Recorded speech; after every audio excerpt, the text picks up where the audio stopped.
Okay चलो start करते हैं। थोड़ा दिक्कत हो जाती है। हाँ। ओके। वॉइस आ रहा है ना, बस एक बार बता दो मुझे। হ্যাঁ দাদা। ओके चलो। अच्छा, আমরা এখানে आर्टरी सप्लाई দেখছিলাম। तो आर्टरी सप्लाई देखो, यहाँ पे इतना कुछ दिया हुआ है, इतना कुछ याद नहीं करना है, टेंशन मत लो देख के। ठीक है, बस जो बोलेंगे वही याद रखना। ये देखो यहाँ पे, चलो और तुमको शॉर्ट कर देते हैं, इतना मत देखो। देखो, यहाँ पे फीमोरल आर्टरी होता है, ठीक है। ये जो फीमोरल आर्टरी यहाँ से गया है, अब फीमोरल आर्टरी जो है यहाँ पे एक ब्रांच देता है प्रोफंडा फीमोरिस आर्टरी। बस नाम याद रख लो, प्रोफंडा फीमोरिस आर्टरी, 3-4 बार नाम लोगे याद हो जाएगा। Profunda femoris artery, PFA.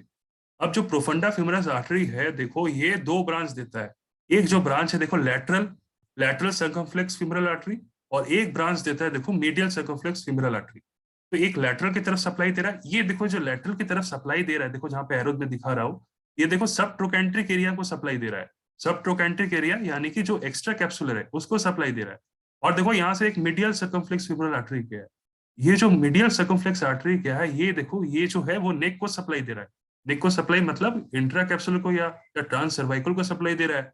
तो देखो यहाँ से एक फीमोरल आर्टरी गया, इसका ब्रांच हुआ प्रोफंडा फीमोरस आर्टरी। ठीक है। अब ये जो प्रोफंडा फीमोरस आर्टरी है, यहाँ से देखो यहाँ से दो ब्रांच निकला, एक है लैटरल सर्कमफ्लेक्स फीमोरल आर्टरी और एक है medial circumflex femoral artery. Lateral वाला किसको सप्लाई कर रहा है, देखो इमेज से समझ में आ रहा है, ये यहाँ पे एक्स्ट्रा कैप्सुलर एरिया है जहाँ पे तुम्हारा सब ट्रोकेंट्रिक और एक्स्ट्रा ट्रोकेंट्रिक पार्ट है, और इसके अंदर देखो इंट्रा ट्रोकेंट्रिक एरिया है। तो ये जो लैटरल सर्कमफ्लेक्स आर्टरी जो है, यहाँ पे जो ब्लड सप्लाई होता है बहुत रिच होता है, बहुत थिक होता है ब्लड, यहाँ पे जो सप्लाई भी रहता है बहुत रिच रहता है। और जो मीडियल सर्कमफ्लेक्स फीमोरल आर्टरी है, ये देखो बहुत थिन है, यहाँ पे ब्लड का सप्लाई बहुत कम रहता है। तो मान लो अगर यहाँ पे कोई फ्रैक्चर हो जाए, तो ये जो आर्टरी ये कट जाएगा।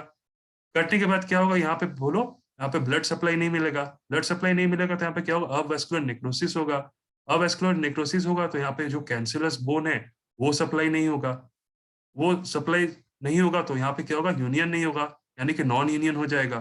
ठीक है। और यहाँ पे जैसे मैंने पहले बोला था कि यहाँ पे साइनोबल फ्लूइड का कहीं पर प्रेजेंट रहता है। तो साइनोबल फ्लूइड अगर जहाँ पे रहता है वहां पे कैंसरस बोन नहीं बनता है। ठीक है। तो इसलिए देखो यहाँ पे अवैस्कुलर नेक्रोसिस ज्यादा होता है, यहाँ पे एक्सवैस्कुलर नेक्रोसिस नहीं होता है, क्योंकि अगर मान लो यहाँ पर आर्टरी कट भी गया, फिर भी यहाँ पे जो देखो आर्टेरियल सप्लाई है, यहाँ का एक ब्रांच गया है, इससे मिल जाता है, बट यहाँ पे नहीं मिलता है। तो वही पॉइंट ऑफ डिफरेंस है कि एक्स्ट्रा कैप्सुलर और इंट्रा कैप्सुलर का डिफरेंस कहाँ पे होता है। तो यही तो पॉइंट मेन डिफरेंस है कि इसका अगर यहाँ पे अगर फ्रैक्चर हो जाए तो यहाँ पे हीलिंग होता है बट मैल यूनियन होता है, यहाँ पे नॉन यूनियन हो जाता है, हीलिंग नहीं होता है। और अवेस्कुलर नेक्रोसिस दोनों में से कहाँ होता है, यहाँ पे होता है, इस एरिया में अवेस्कुलर नेक्रोसिस होता है, क्योंकि ये जो सर्कम्प्लेक्स आर्टरी है, जो सप्लाई आर्टरी का बहुत कम सप्लाई है और सिर्फ यही सप्लाई कर रहा है। और यहाँ पे देखो कितने सारे ब्रांच है, यहाँ का ब्रांच गया है, फिर प्रोफांडा आर्टरी का देखो एक और एक ब्रांच यहाँ पे गया, फिर यहाँ से एक ब्रांच आ रहा है, तो कहीं ना कहीं से यहाँ पे सप्लाई मिल जाता है। तो अब देखो तुम लोग को अब इजी हो जाएगा। ये वाला भी वही बताया, देखो प्रोफंडा ह्यूमरस आर्टरी, यहाँ से एक लैटरल गया, यहाँ पे एक हमारा मीडियल गया, ये वाला। तो अब देखो यहाँ पे तुम लोग को अभी क्लियर हो गया कि इंट्रा कैप्सुलर में किस लिए अवैस्कुलर नेक्रोसिस हो रहा है और नॉन यूनियन हो रहा है, और यहाँ पे एक्स्ट्रा कैप्सुलर में क्या हो रहा था। देखो extra capsular large amount of कैसे ब्लड सप्लाई है, ठीक है, और इंट्रा कैप्सुलर में किस लिए कम ब्लड सप्लाई और अवैस्कुलर नेक्रोसिस हो रहा है, नॉन यूनियन हो रहा है, मेल यूनियन को काट देना। इसलिए देखो यहाँ पर हील जल्दी होता है, वाइल यहाँ पे हील उतना अच्छे से नहीं होता है। ठीक है, यहाँ पे लिटिल कैंसलस बोन होता है, बट यहाँ पे large amount of cancellous bone होता है। तो this one is the main major point of difference between intra capsular and extra capsular. Treatment में हमने देखा, फिर से मैं रिकॉल कर रहा हूँ कि डीएचएस कहाँ पे दिया था हमने, डीएचएस एक्स्ट्रा कैप्सुलर एरिया में दिया था। ठीक है, डीएचएस डायनेमिक हिप स्क्रू। और इंट्रा कैप्सुलर में हमने क्या ट्रीटमेंट दिया था, दो ट्रीटमेंट दिया था, इंटरनल फिक्सेशन कर दिया हमने, क्लोज रिडक्शन इंटरनल फिक्सेशन, और एक हिप आर्थ्रोप्लास्टी, ये दो हमने कर दिया था। अब हम लोग इसके बारे में तो डायनेमिक हिप स्क्रू देख लिया कि कैसे होता है, इंटरनल फिक्सेशन और हिप आर्थ्रोप्लास्टी के बारे में देखते हैं ये क्या होता है। ये सब इमेजेस मेरे ख्याल से सबको क्लियर हो गया होगा कि कैसे शॉर्टनिंग हो रहा है एंड ऑल। देखो, अब देखो, अब ये रीड करोगे तो बहुत इजी हो जाएगा। ये पॉइंट ऑफ डिफरेंस भी क्लियर हो गया तुम लोग को। यहाँ पे सैनुअल फ्लूइड कम है तो lesser amount of callus bone formation हो रहा है। आर्टरी सप्लाई देखो अच्छे से तुम लोग को समझ में आ गया कि प्रोफंडा फीमोरस आर्टरी है, दो दे रहा है सप्लाई, लैटरल और एक मीडियल। मीडियल वाला क्या है, देखो supply to neck of the femur में दे रहा है। ठीक है, इसलिए इंटरनल कैप्सुलर में क्या होता है, अगर वहां पे फ्रैक्चर हो जाए तो वहां पे सप्लाई कम हो जाता है, इसलिए अवेस्कुलर नेक्रोसिस होता है। अब आ जाओ मैनेजमेंट पे। सबसे पहले तो वो जगह को एक्सरे कर रहेंगे हम लोग, ठीक है। अगर फ्रैक्चर आता है फीमर का तो वहां पे एक्सरे करने बोलेंगे, ठीक है, बोथ ऑब्लिक व्यू और तुम्हारा एंटीरियर पोस्टीरियर व्यू। तो देखो अगर ट्रोकैंटरी का फ्रैक्चर होता है यानी कि एक्स्ट्रा कैप्सुलर का फ्रैक्चर होता है, तो हम लोग यहाँ पे क्या दिया, डायनेमिक हिप स्क्रू दिया। मतलब क्लोज रिडक्शन इंटरनल फिक्सेशन के बाद, मतलब एक्चुअली हम लोग तो उसको ओपन तो करेंगे, ओपन करने के बाद हम लोग वहाँ पे डायनेमिक हिप स्क्रू का प्लेसमेंट कर देंगे। जैसे मैंने बोला कि प्लेट का जो एंगल रहता है वो 120 टू 150 डिग्री वेरी करता है, ठीक है। प्लेट का एंगल मतलब ये जो प्लेट डायनेमिक हिप स्क्रू हम लोग लगा रहे हैं यहाँ पे, ये डायनेमिक हिप स्क्रू जो हम लोग लगा रहे हैं यहाँ पे, ये प्लेट का एंगल, ये जो एंगल है यहाँ पे, जो एंगल है वो 130 टू 150 डिग्री का एंगल होता है, ठीक है। ये इम्पोर्ट यहाँ याद रखना, जो डायनेमिक हिप स्क्रू लगाते हैं 130 टू 150 डिग्री का एंगल रहता है। आर्टेरियल सप्लाई हमने देख लिया। मैनेजमेंट हम लोग देख रहे थे कि इसमें हमने ये कर दिया। अगर मान लो इंट्रा कैप्सुलर का फ्रैक्चर हुआ है, मतलब कि फीमर का जो नेक का फ्रैक्चर हुआ है, हमने दो लाइन ऑफ मैनेजमेंट यहाँ से पढ़ा था। दो पढ़ा था कि वहां पे क्या पढ़ा था, हिप का आर्थ्रोप्लास्टी पढ़ा था, ठीक है, और एक पढ़ा था हमने इंटरनल फिक्सेशन। तो ये याद रखो कि जो हिप का आर्थ्रोप्लास्टी हम लोग जो करते हैं, आर्थ्रोप्लास्टी समझ में नहीं आ रहा है कि बहुत एक बड़ा सर्जरी होगा। अभी हिप आर्थ्रोप्लास्टी हम लोग किस में करते हैं, मतलब क्या बोलते हैं हिप आर्थ्रोप्लास्टी, मतलब जो जैसे हम लोग लेमन टर्म में सुनते हैं ना कि इसका फ्रैक्चर हो गया, हिप का फ्रैक्चर, इसमें हम लोग बॉल बॉल चेंज करेंगे। डॉक्टर्स लोग ये भी बोलते हैं कि इसका हम लोग इसका फ्रैक्चर, फीमर का फ्रैक्चर हो गया, इसका हम लोग बॉल का रिप्लेसमेंट करेंगे, ठीक है। ये सब जो हम लोग सुनते हैं, तो उसी का जो मेडिको टर्म है वो है हिप आर्थ्रोप्लास्टी। तो हिप आर्थ्रोप्लास्टी में हम लोग क्या करते हैं, देखो हिप आर्थ्रोप्लास्टी मेनली हम लोग कहाँ कराते हैं, बस ये याद रखना, इंट्रा कैप्सुलर में कराते हैं, एक्स्ट्रा कैप्सुलर में नहीं कराते, इंट्रा कैप्सुलर में कराते हैं, मतलब फीमर नेक का फ्रैक्चर में कराते हैं। तो हिप आर्थ्रोप्लास्टी में क्या करते हैं हम लोग, देखो दो तरीके से होता है।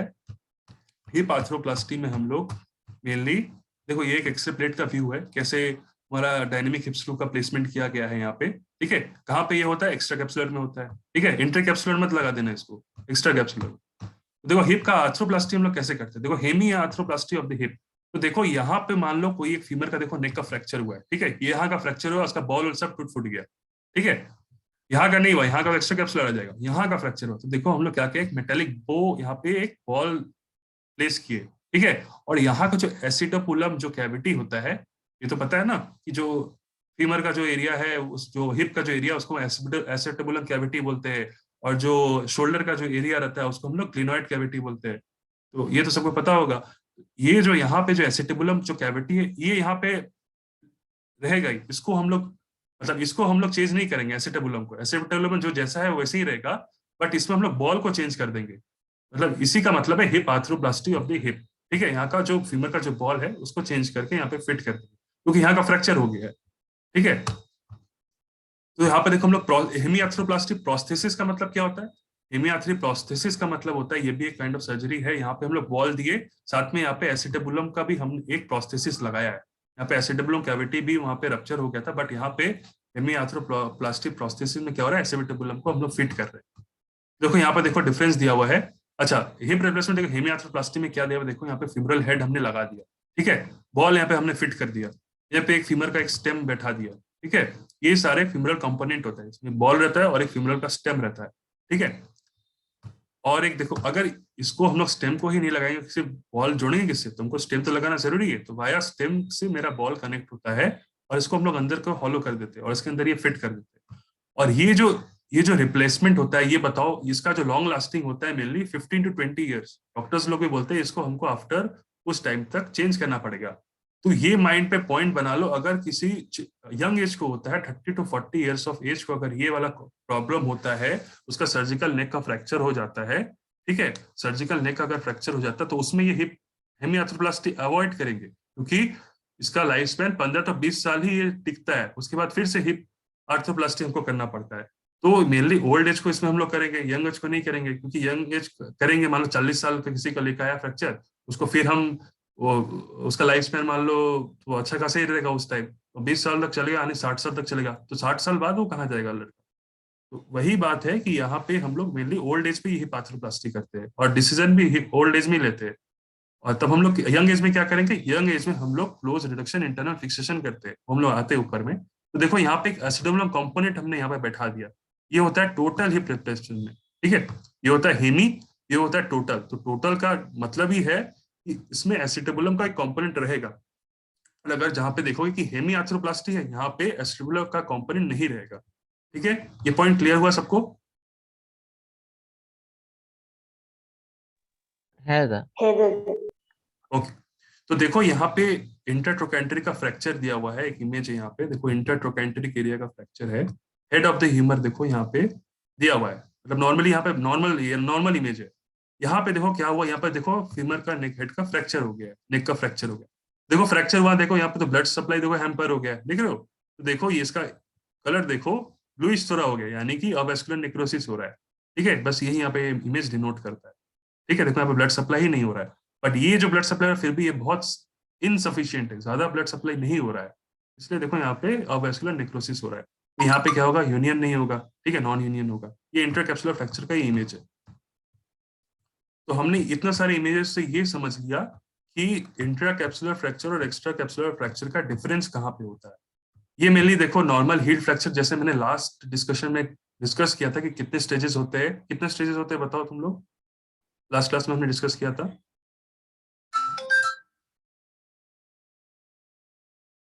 एनीवन? लास्ट में हमने पढ़ा था ना कि हीलिंग ऑफ फ्रैक्चर कितने स्टेजेस हमने बोला था, किसी को याद है?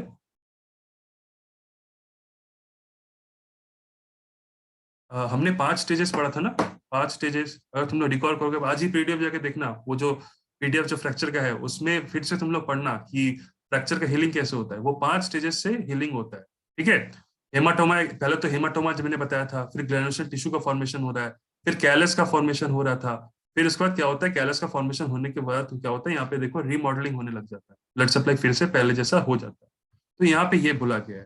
ठीक है, तो हमने ये सब देखा कि कैसे ये डिफर कर रहा है इंटरकैप्सुलर एंड एक्स्ट्रा कैप्सुलर फ्रैक्चर। ठीक है, अब देखो यहाँ पे क्या लिखा हुआ है, इफ ट्रोकेंट्रिक नॉट फ्रैक्चर, देखो इंटरकैप्सुलर हेमिआर्थ्रोप्लास्टी हम लोग करते हैं इसमें। ठीक है, यंग पेशेंट में देखो हेमिआर्थ्रोप्लास्टी नॉट गुड। ठीक है, जैसे मैंने बताया, तो वहां पे हम लोग क्या करेंगे, देखो ये वाला यूज करेंगे, क्लोज रिडक्शन है internal fixation with multiple screw. तो उसमें तो हेमिआर्थ्रोप्लास्टी हम लोग नहीं करेंगे यंग पेशेंट में, तो हम लोग क्या करते हैं, वो क्लोज रिडक्शन और इंटरनल फिक्सेशन, मतलब वहां पे ओपन सर्जरी करके वहां पे एक मतलब रिड्यूस करके एक सर्जरी करके वहां पे मल्टीपल स्क्रू, बहुत सारा स्क्रू प्लेस कर देते हैं ताकि वो जो फीमर है वो फिर से मोबाइल हो जाए, मूव करे। तो वहां पे हेमिआर्थ्रोप्लास्टी हम नहीं करते। ठीक है, रिस्क ऑफ अवेस्कुलर नेक्रोसिस जैसे नॉन यूनियन जो रहेगा तुम्हारा एक्स्ट्रा इंट्रा कैप्सुलर में, ठीक है, वो बताया गया है। तो कॉम्प्लिकेशन क्या होता है, अवेस्कुलर कॉम्प्लिकेशन रेट कितना होता है, कितना परसेंटेज रेट होता है, तो अवेस्कुलर नेक्रोसिस हमने जो पढ़ा था इंट्रा कैप्सुलर में, वो 25% चांसेस होता है, और नॉन यूनियन का कितना चांसेस रहता है, देखो 20% का चांसेस रहता है, मतलब ये मैं इंट्रा कैप्सुलर का बात कर रहा हूँ। ठीक है, तो उसमें अवेस्कुलर नेक्रोसिस का 25% चांस रहता है और नॉन यूनियन का 20% चांस रहता है। तो अब क्या करेंगे, देखो यहाँ पे कुछ प्रोसीड्यूर का नाम दिया हुआ है, जैसे नाम दिया हुआ है Meyers procedure, Powell's osteotomy, मैकमरीज osteotomy. ये बस एक साइंटिस्ट वो पे वो लोग का नाम था यहाँ पे, वो नाम से ही बोला गया है, Meyers procedure, Powell's osteotomy and McMurray's osteotomy. ठीक है, बस नाम याद रख लो, ये अभी देखो बहुत ईजी हो जाएगा, ये प्रोसीड्यूर किसको बोलते हैं। ठीक है, तो देखो पहले तो हम लोग क्या करते हैं, देखो यहाँ पे तो नॉन यूनियन हो रहा था, मेरा कॉम्प्लिकेशन में जो मेरा इंटरकैप्सुलर था वो नॉन यूनियन हो रहा था, तो उसको हम लोग कैसे यूनाइट करेंगे, उसको हम लोग यूनाइट करते एक प्रोसीड्योर है, इसका नाम है फिबुलर बोन ग्राफ्टिंग। फिबुलर जो हम लोग का बोन रहता है, टीबिया एंड फिबुला, तो फिबुला बोन से हम लोग क्या करते हैं, फिबुला बोन से हम लोग एक पार्ट, एक वहां का पार्ट हम लोग काट करके, सिंपल लैंग्वेज बोले, काट करके हम लोग वो जो मेरा इंट्रा कैप्सुलर का एरिया था वहां पे हम लोग फिट कर देते हैं। फिट करने से मेरे को क्या एडवांटेज मिलेगा, फिट करने से मुझे ये एडवांटेज मिलेगा कि वहां का जो फिबुला का जो ब्लड सप्लाई था, वो सप्लाई मेरे को जो इंट्रा कैप्सुलर का फ्रैक्चर था वहां पे मेरे को सप्लाई मिल जाएगा। अगर मेरे को सप्लाई मिल जाएगा आर्टरी का, तो वहां पे मेरा क्या होगा, अवेस्कुलर नेक्रोसिस नहीं होगा। ठीक है, वहां पे मेरा जो हीलिंग है वो अच्छे से होगा, यूनियन अच्छे से होगा। तो इसलिए हम लोग क्या करते हैं, नॉर्मल फिबुला का जो बोन है उसका ग्राफ्ट करके हम लोग वहां पे फिट कर देते हैं इंट्राकैप्सुलर एरिया में। अगर अभी भी क्लियर नहीं हुआ है तो देखो डायग्राम में कैसे क्लियर हो जाता है तुम लोगों का। ये देखो जो फिबुला का जो फिबुला देखो हम लोग लेते हैं यहाँ से, देखो ये देखो, ये जो है, देखो हमने एक तो यहाँ पे होल कर दिया। ठीक है, अवेस्कुलर नेक्रोसिस हमारा जैसे कि हमने पहले डिस्कस का यहाँ पे हो रहा है। ठीक है, ये हमने फिबुला बोन लिया। ठीक है, ये सिन बोन यानी टीबिया है और यहाँ पे फिबुला है। देखो फिबुला का एक part, fibula bone with its vessels, vessels के साथ हमने एक टुकड़ा काट के निकाल दिया। निकालने पर ये जो होता है हम लोग इसके अंदर फिट कर देते हैं। ठीक है, तो फिट करने के बाद देखो ये अंदर हमने फिट किया, मेन मेरा क्या इसका चाहिए, इसका वेसल्स चाहिए, ठीक है। फिबुला इसलिए हमने यहाँ पे फिट कर दिया कुछ पार्ट जो हिप का ब्लड है, क्योंकि फिबुला और अगर फीमर में कंपेयर करें तो फीमर का मेरा ज्यादा इंपॉर्टेंट है फिबुला से, इसलिए फिबुला सारा नहीं कुछ पार्ट हिस्सा लेकर के हमने यहाँ पे जोड़ दिया।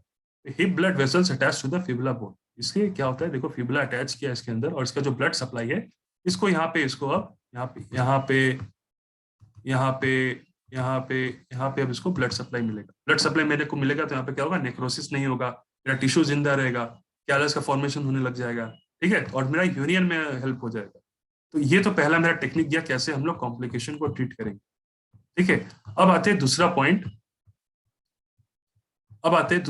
ठीक है। देखो दूसरा पॉइंट में क्या आता है, मेयर्स प्रोसीडर। मेयर्स प्रोसीडर हम लोग क्या करते हैं, देखो it is a vascularised muscle pedicle grafting using quadratus femoris muscle. कुछ समझ में नहीं आया, देखो मेयर्स प्रोसीडर हम लोग क्या करते हैं, यहाँ पे मसल्स को लेते हैं, क्वाड्रेटस फ्यूमरस मसल को, जैसे हमने यहाँ पे फिबुला बोन को लिया, यहाँ पे हम लोग क्वाड्रेटस जो फ्यूमर का जो मसल्स है, 4 मसल्स, वहां से हम लोग ग्राफ्टिंग करेंगे। तो मसल में तो ब्लड सप्लाई होता है, तो वहां से हम लोग क्या करेंगे, वो जगह पे अटैच कर देंगे, देखो फिर हमको वहां पे ब्लड सप्लाई मिल जाएगा। तो यहाँ पे हम लोग कैसे कर रहे हैं, ये भी क्लियर हो जाएगा, देखो अभी। हाँ देखो ये जो एरिया है, ये देखो हम लोग मसल्स यहाँ पे लिए, ये मसल्स हम लोग यहाँ पे अटैच कर दिए, ठीक है, ये ऐसे नॉर्मल है, देखो ये मसल्स हमने यहाँ पे अटैच कर दिया। जो फ्यूमरस के यहाँ जो मसल्स है, ये क्वाड्रेटिस फ्यूमरस का मसल हमने यहाँ पे एक पकड़ के फोर्सेप्स से पकड़ करके यहाँ पे हमने ग्राफ्ट कर दिया। ग्राफ्ट करने से हमारा क्या हुआ, यहाँ पे जो आर्टरी है उसका सप्लाई मेरे को मिलने लग गया। तो इसको हम लोग बोलते हैं मेयर्स प्रोसीडर। मेयर्स नाम याद रखना, मेयर्स प्रोसीडर हम लोग क्या करते हैं, वहाँ पे मसल्स का ग्राफ्ट करते हैं, ठीक है। नॉर्मली ये सब याद टर्म नहीं रहता है, बट अगर इसका प्रोसेस याद रहे तो ऑटोमेटिकली मेरा टर्म भी याद हो जाता है। मेयर्स प्रोसीडर हमने वो किया। अब आते हैं पॉवेल्स ऑस्टियोटॉमी। पॉवेल्स ऑस्टियोटॉमी क्या है और मैकमरेज ऑस्टियोटॉमी, ये दोनों अभी प्रोसीडर अभी बहुत रेयर है। मेनली ये फिबुला ग्राफ्टिंग अभी किया जाता है और मेयर्स प्रोसीडर किया जाता है। पॉवेल ऑस्टियोटॉमी और मैकमरेज ऑस्टियोटॉमी अगर ना भी याद रखो तो चलेगा, बस जानने के लिए देख लो कि पॉवेल्स ऑस्टियोटॉमी क्या करते हैं। यहाँ पे क्या करते हैं, एक्चुअली जो फ्रैक्चर होता है, मान लो इस अगर वर्टिकल फ्रैक्चर होता है तो उसको हम लोग चेष्टा करते हैं इसको हॉरिजॉन्टल फ्रैक्चर में कन्वर्ट करने का, ठीक है। तो उसमें जो फोर्स लगता है, डिस्प्लेसिंग फोर्स, इसमें ऐसे जो वर्टिकल है, ऐसा फ्रैक्चर है नेक का, तो उसमें जो फोर्स लगता है, बट अगर हम लोग इसको ऐसे कर दे, इसको ऐसे अगर चेंज कर दे, हॉरिजॉन्टल फ्रैक्चर बना दे, तो उसमें हम लोग को, सॉरी मैं उल्टा बोल रहा हूँ, ऐसे हाँ नहीं ठीक है, उसमें जो डिस्प्लेसिंग फोर्स है उसको में क्या होता है, उसको हम लोग चेंज करते हैं कंप्रेशन फोर्स में। तो डिस्प्लेसिंग जो फोर्स, इसमें जो एक फोर्स लगता है इसमें, वो फोर्स अब इसमें कम लगने लगेगा। तो देखो पॉवेल्स ऑस्टियोटॉमी में हम लोग क्या करते हैं, पॉवेल्स ऑस्टियोटॉमी में देखो क्या करते हैं, इसमें थोड़ा टाइम लग रहा है, बट हाँ बट ठीक है, अगर ये एक बार समझ में आ जाए ना, तो तुम लोग 15 मार्क्स का क्वेश्चन कॉन्सेप्ट से तुम लोग लिख के आंसर कर पाओगे। अगर याद नहीं भी रहे, बस ये सब पॉइंट अगर कॉन्सेप्ट हमारे माइंड पे रहे ना, तो तुम लोग ये सब मतलब आंख बंद करके ये सब तुम लोग लिख पाओगे इजीली। तुमको याद करने का इसमें दिक्कत नहीं होगा कि तुम लोग रटना जो है, तुम लोग को रटने का तुम लोग रटोगे, फिर उसको जाके एग्जाम में लिखोगे, कुछ पॉइंट आएगा, कुछ पॉइंट नहीं याद रहेगा, बट इसको तुम एक बार देख लोगे ना, तुम बिना सोचे समझे भी तुम इसको लिख लोगे, तुम्हारा अच्छा आएगा विद डायग्राम। देखो ऑस्टियोटॉमी में क्या करते हैं, ये देखो ये जो फीमर का जो नेक का जो फ्रैक्चर है, देखो ये ये देखो, सॉरी मैंने उल्टा बोला था, ये वर्टिकल फ्रैक्चर है, ठीक है, ऐसे फिर हॉरिजॉन्टल हम लोग ऐसे कर रहे हैं, पहले ऐसे रह रहा है, फिर हम लोग उसको ऐसे कर दे रहे हैं, देखो ये काइंड ऑफ वर्टिकल फ्रैक्चर है, ठीक है। तो ऑस्टियोटॉमी करने का मतलब क्या है, यहाँ से कुछ हिस्सा, ये वाला जो हिस्सा है इसको हम लोग निकाल देते हैं। निकालने के बाद ये देखो, ये जो हमने पार्ट है इसको निकाला, पॉवेल्स ऑस्टियोटॉमी में ये कट कर दिया। कट करने के बाद ये देखो, ये जो फ्रैक्चर ऐसा हो गया था, ये ऊपर की तरफ उठ जाएगा, एंगल थोड़ा डिफर हो जाएगा। तो ये हिस्सा हमने काट के निकाल दिया था, उसमें हम लोग देखो ये जो टीयर है, इसको हम लोग फ्रैक्चर जो है ये हमने हॉरिजॉन्टल कर दी।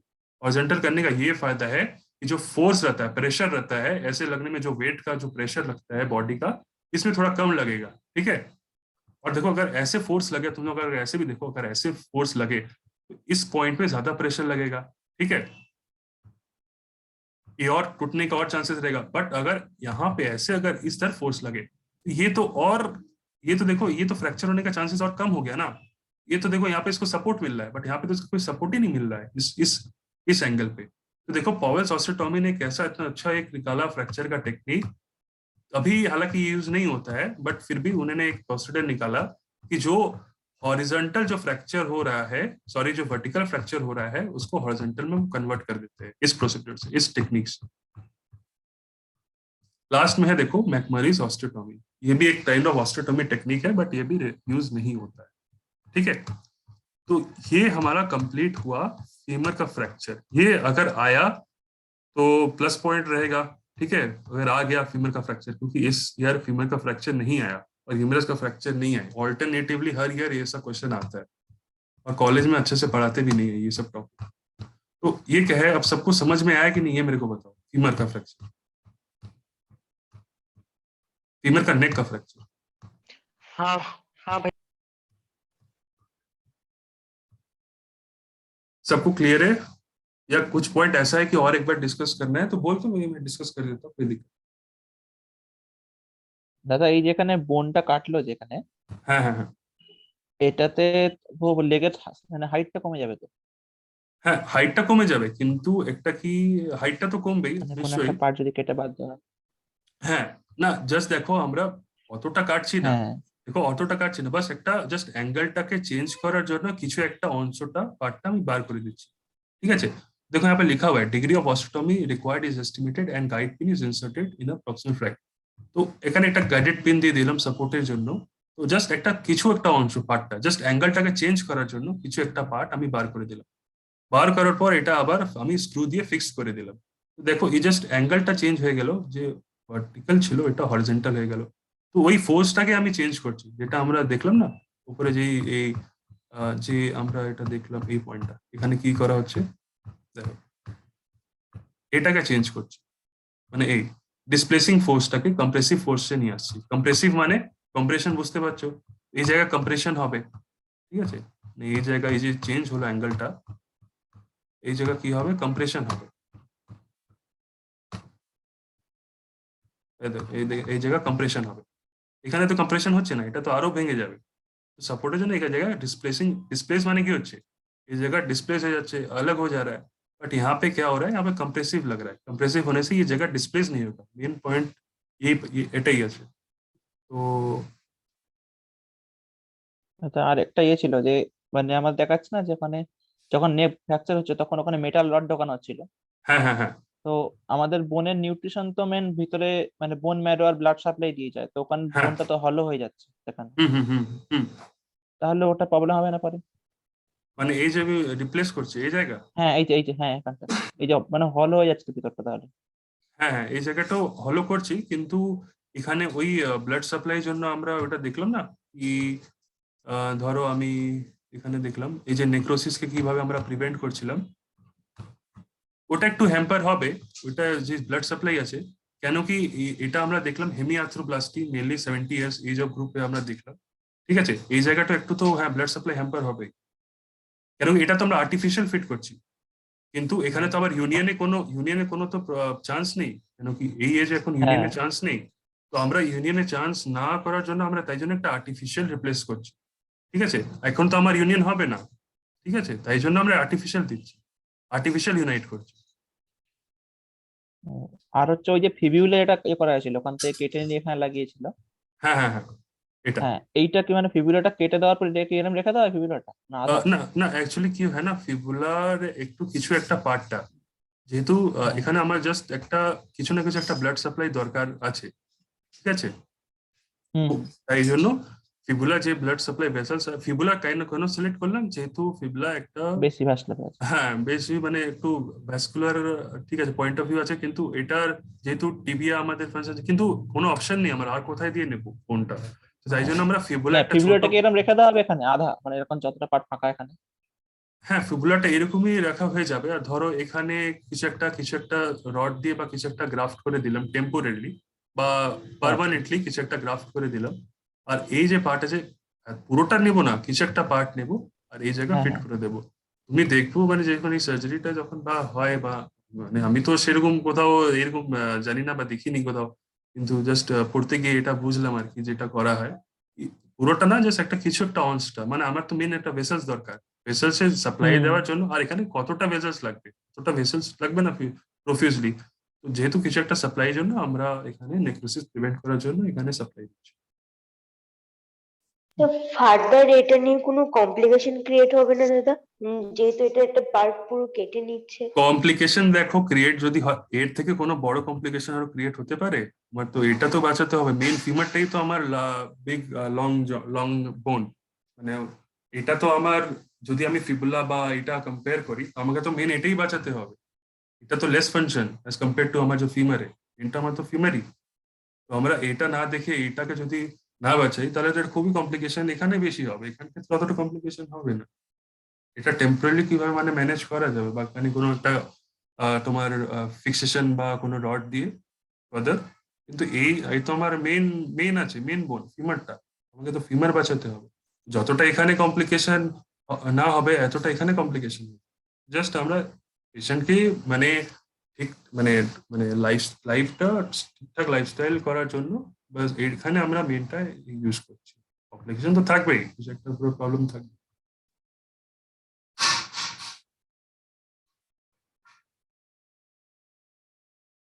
বুঝতে পেরেছো না? আরো কিছু মানে কনফিউশন বা এটা? না না, ঠিক আছে। ओके। और किसको किसको कुछ पूछना है?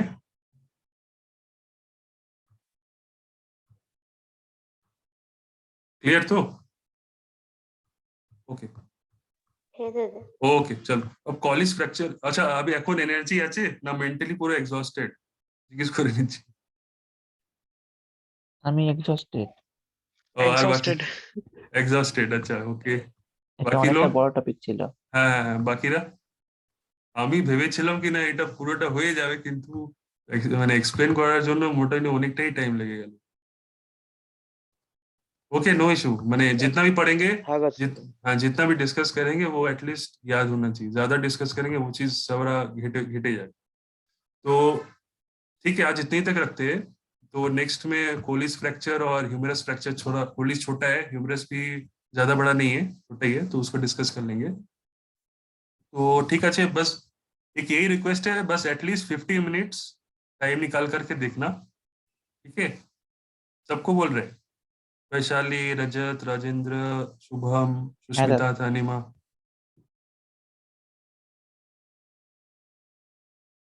ठीक है, एटलीस्ट 15 मिनट्स निकाल करके देखना, ठीक है?